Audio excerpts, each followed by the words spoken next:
All right. Good morning, friends.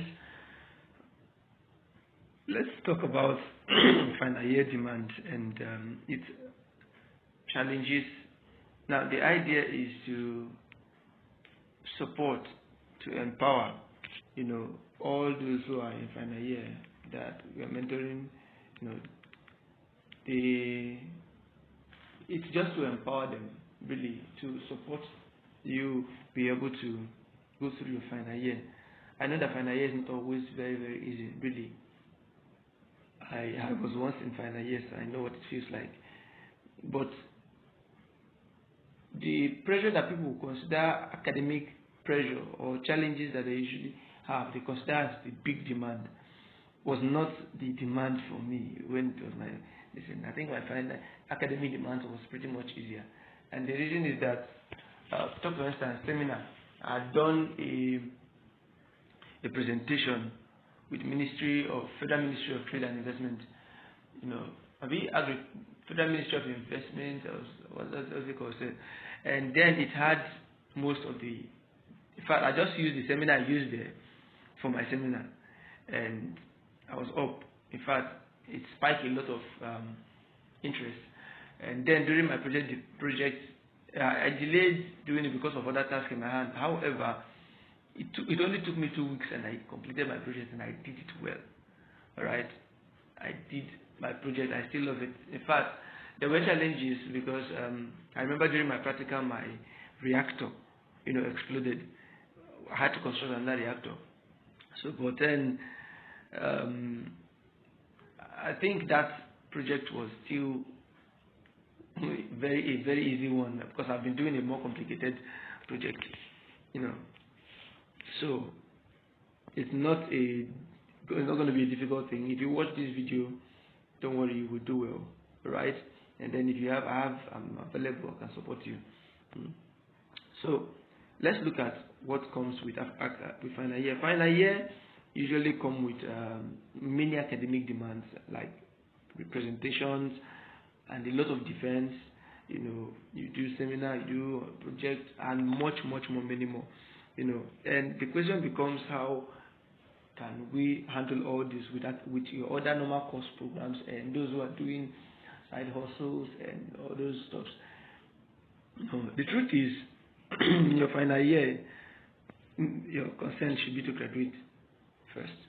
And I'm speaking this both as a counsel and from experience. I had a number of challenges during my final year. I won't lie to you. But they were not these ones people consider big. So now it is possible let me start with the fact that it's possible that you are having some pending courses. I want you to know that it is not the end of it all. Right? It's not something to kill yourself over. Those things abound. For me, failure teaches far more than success. It is not good to learn from. It is not good to be learning from failure all the time. That's to be failing just because you want to learn. But it is not also good, to not learn from failure. It has more lessons to teach, right? And then it becomes comparison, the blessing or the lesson. Success is blessing, failure is lesson. That's a good mindset to use and follow it. All right. However, don't be discouraged. You can do it. Others have done it before. You will do it. I think there's a video I did, and I've been struggling to edit it to post, and it has not been working because of a few challenges. I think I'll be able to send that this morning, 26th of February, 2025. I'll send it to you by phone. So, when you enter final year, your concern should be to graduate if you know that you will. If you don't have any outstanding course that you can handle, So, I know that they teach and there are many things to learn, even in your course of a project. But the thing is, while you want to learn, also consider that you need to do it, right? So it is easier to handle more complicated, as in small courses that you have outstanding courses later than not having at all. As in than leaving your project. Sorry, yeah. So let me repeat that. It is easier to handle courses that you had outstanding when you are finished than to handle projects or major final year challenges when you are finished. However, if you really want to learn, then researches, let me be very sincere. For instance, postgraduate researches is not something you do alongside learning because it takes time. And this is what they call research project and other stuff. So don't focus more on doing big things during your project so that you can do well. Right? Focus more on doing the simple thing so that you can finish. So at this point, the academic pressure may be very high and at the same time very low. Your normal course list will reduce, and then your project, and then some courses that should have been splitted are now merged into your project because your project has more credit units. You already know that. So it's up to you to decide how to face your project, but I recommend these things. Now, it is good that you build confidence on the art of presentation, and the confidence is where we begin. All right, so let's look at presentation. Now, you have to do a lot of presentations, but it does not end there. That thing is actually preparing you for real life because, for instance, if you work in a company, many times you would have to present your findings. All right, you have to talk before a boss, you have to talk before a group of people, and then in other times, you may work in a site where you may not have to talk formally before in an office or in a seminar venue, but you have to be talking with your boss. So active communication is important, and I've thought about communication on this platform. Many times, anytime you're communicating and the people can't get you, it's something wrong. It's like when we started really our mentorship, some of you began to complain about the fact that that the way we presented the message nuggets, it was bulky and you can't read. I understood that, right? But I knew that there will be a time when you will need it, so you go back, and then I've compiled those things. I'll compile them, you get them, right? But I wanted you to see in brief. In fact, God wanted me to show you in brief. I didn't understand it earlier. The package He has, for those who remain. So how to present well? Number one, take note of how long you have to present before you even prepare for the presentation. If it is 10 minutes, it's very important. Most times, if you don't know, in fact, when I was, the biggest presentation I've ever done was presentation before federal ministers and then stakeholders of trade and industry in Nigeria that I did when I went with a director of one of the institutes to represent in the port.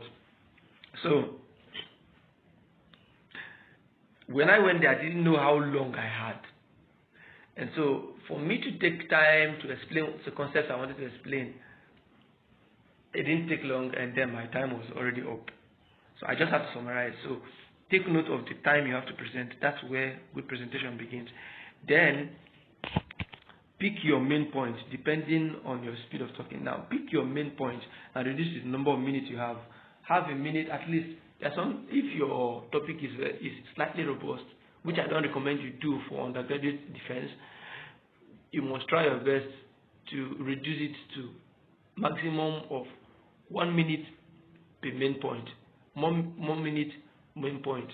Now, most of your undergraduate presentations does not exceed 15 minutes.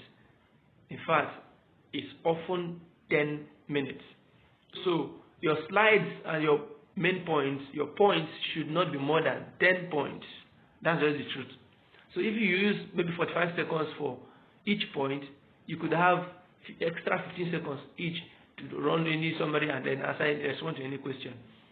So what to do, pick out your main points and split them into the number of minutes you have to present. Then during your presentation must have the title.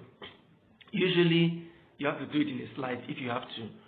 If they recommend that, if they ask for slide, all right. If not, this is just know your title.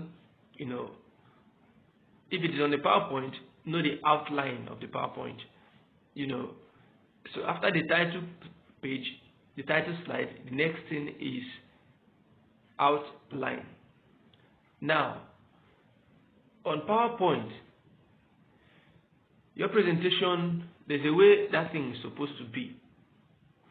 It is called PowerPoint. It is called points, main points. That is what powers you to speak. It's not really the detail of what you're saying. So you don't go there, you don't expect to read. So what you must do is usually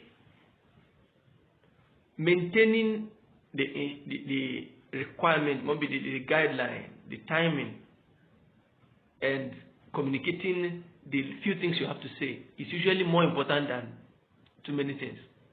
All right, so I said pick out your main points, and usually your PowerPoint, sometimes there can be 20, 27 points, as like for font size, all right, or sometimes but it should be more than 15, you know, for font size. And then slide 2 should be your outline, and then abstract if it is required. If it is required, then abstract. Then abstract, you know, is an overview of what you did. Usually this is how it is done. In this, or if it is a research now, you say this research, the topic that you're putting, you know, was carried out to determine this. Usually the aim that you follow next. Alright, the aim of this was to do this and to do that, and so thing was done to do it. Finish. And then your finding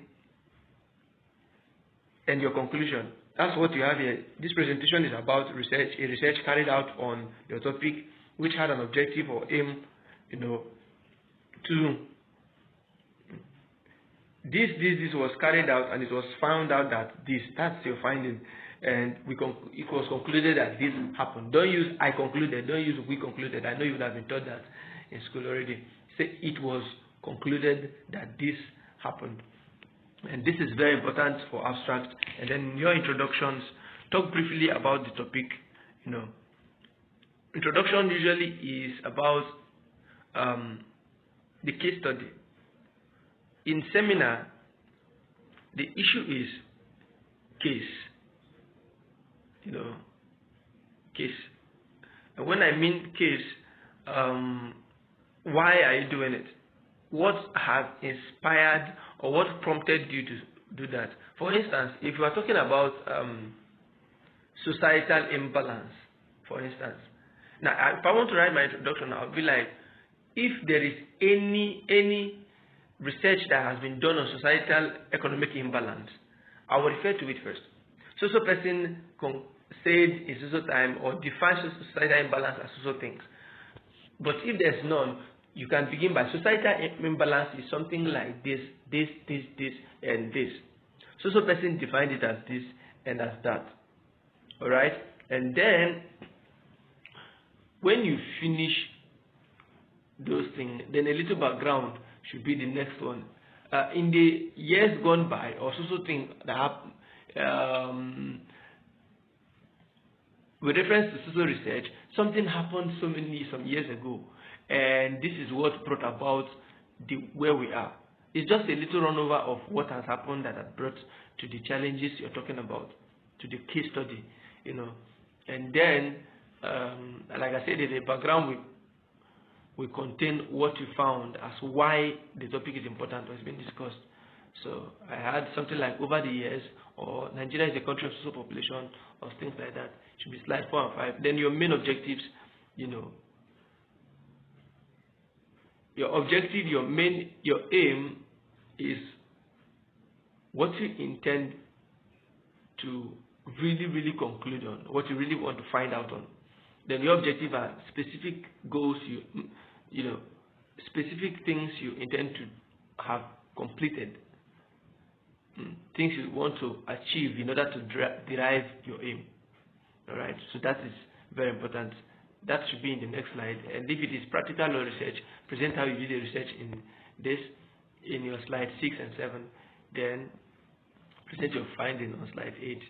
And then what you recommend. How do you think your finding will help what you mentioned in your introduction? That's important, And summary and conclusion is all you said. That is why I've done 10 slides here. So your own should not exceed at most 12, of maximum 15. You can talk more about what you did, but it is good that you let your listeners ask questions. Now there's something I do that I know that it is good. It is to bring customers' attention to what you do, all right, and to really carry them along. I don't know if you understand. Is to carry them along. So what it means to carry them along often is just find the new concept to use, and usually people say, do you understand? Do you understand? Do you understand? But that's not you don't make it look like that. You can throw a joke. That too can work. Now, so usually, in fact, when I did one of the presentations I did last year, I intentionally, when I began, shouted hallelujah. People shouted amen, and they didn't understand. They thought I lost my composure, but they didn't know that I was doing it. Because I discovered everybody was distracted, they were tired, paying attention, and I did it. And then it was later that even the supervisor that was there, the lecturer, that was yes, he looked at it. He said that's actually a very good concept to carry the people along, and I knew that. So it is good that you know how to do that. I hope you understand. Now, for your seminar writing is not difficult. If you wrote your seminar yourself, then your project will be easy. You will see that presentation is not difficult too. All right. So every writing is as easy as possible, as I should say, to write seminar. Now, the first thing to write anything at all, like you can see that I write a lot. When I write from inspiration, I don't outline it, right? Except it is book.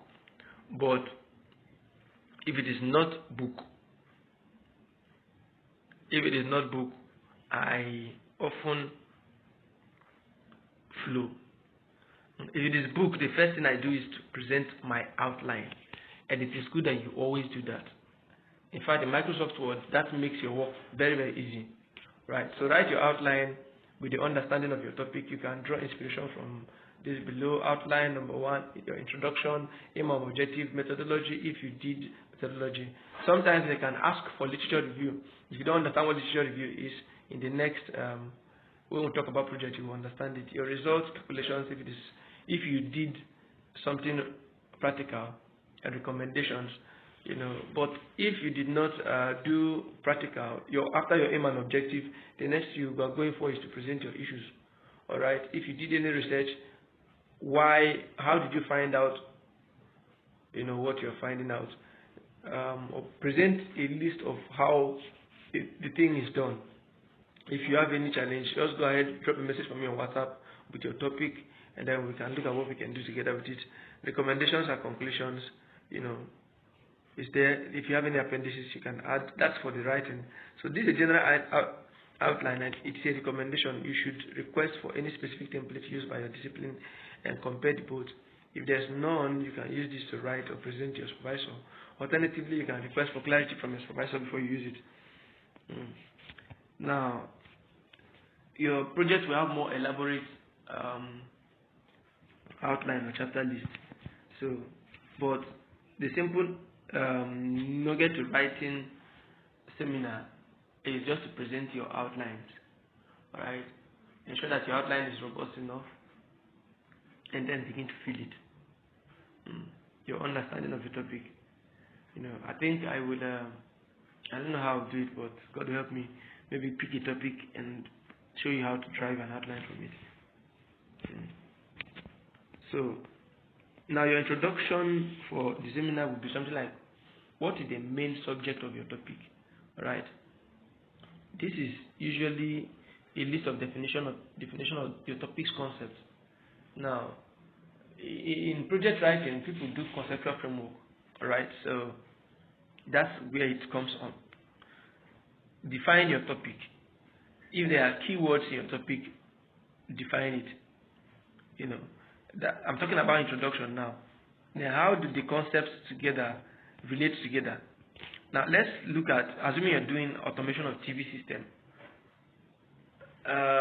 That's some form of programming or engineering project, as it may be. So, but I'm just using that as a case study here. So, if you look at it, there are main things: TV remote system and automation of TV remote system. So, my subtitle would be TV remote system automation. So, once I define in the first one TV remote system, the next thing will be automation of TV remote system. Then I will write things that have happened over the years about it. That is the history. What is automation, and then how has it advanced over the years? The advancements made, That's number 4. The scope of your study is important. You show that this is where I am I'm focusing on, and this is what I'm not doing.